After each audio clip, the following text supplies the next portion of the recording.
Welcome professionals. આજે આપણે real estate ઇન્ટેલિજન્સના હૃદય સમાન વિષય પર વાત કરીશું. Module 32 micro market absorption and velocity tracking.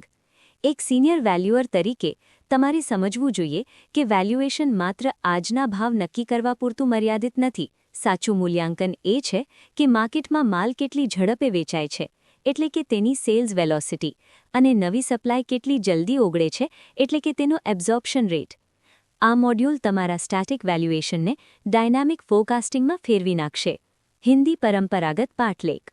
Conceptual foundation અને સ્ટ્રેટેજિક ઇમ્પોર્ટન્સ.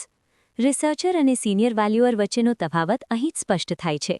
રિસર્ચર માત્ર બ્રોશર અને લિસ્ટિંગ પ્રાઇસ જુએ છે, જ્યારે સિનિયર વેલ્યુઅર ઇન્વેન્ટરી ઓવરહેંગ અને મંથ્સ ટુ સેલના આંકડા પરથી પ્રોજેક્ટની સફળતા કે નિષ્ફળતાની આગાહી કરે છે.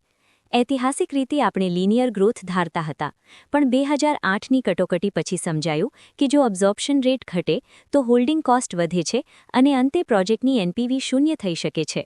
રોકાણકારો માટે યીલ્ડ કરતાં એક્ઝિટ લિક્વિડિટી વધુ મહત્વની છે, એટલે કે શું આ પ્રોપર્ટી સમયસર વેચી શકાશે? Legal and regulatory linkage. ભારતીય સંદર્ભમાં રેરા હેઠળના quarterly progress reports QPR velocity tracking માટેનો સૌથી ઓથેન્ટિક લીગલ સોર્સ છે. તેમજ આઈબીસી હેઠળ જ્યારે કોઈ પ્રોજેક્ટ ડિફોલ્ટ થાય ત્યારે તેનું વેલ્યુએશન અબ્ઝોર્પ્શન રેટ પર જ આધારિત હોય છે.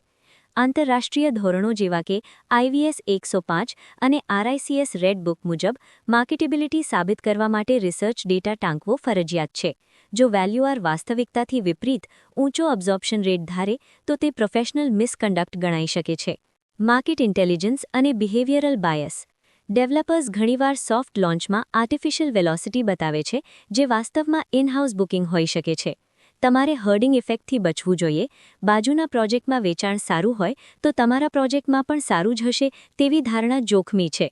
માર્કેટ સાયકલ મુજબ સ્ટ્રેસ ટેસ્ટિંગ અનિવાર્ય છે. પીક માર્કેટમાં અબ્ઝોર્પ્શન રેટ 30% હોઈ શકે છે, પણ મંદીમાં તે સીધો 5% પર આવી શકે છે. Financial logic and valuation judgement. Numerical logic અહીં ઇન્વેન્ટરી ઓવરહેંગ પર આધારિત છે. જો માઇક્રો માર્કેટમાં 10,000 યુનિટ્સ હોય અને વર્ષે 2,000 વેચાતા હોય તો 5 વર્ષનો ઓવરહેંગ ગણાય.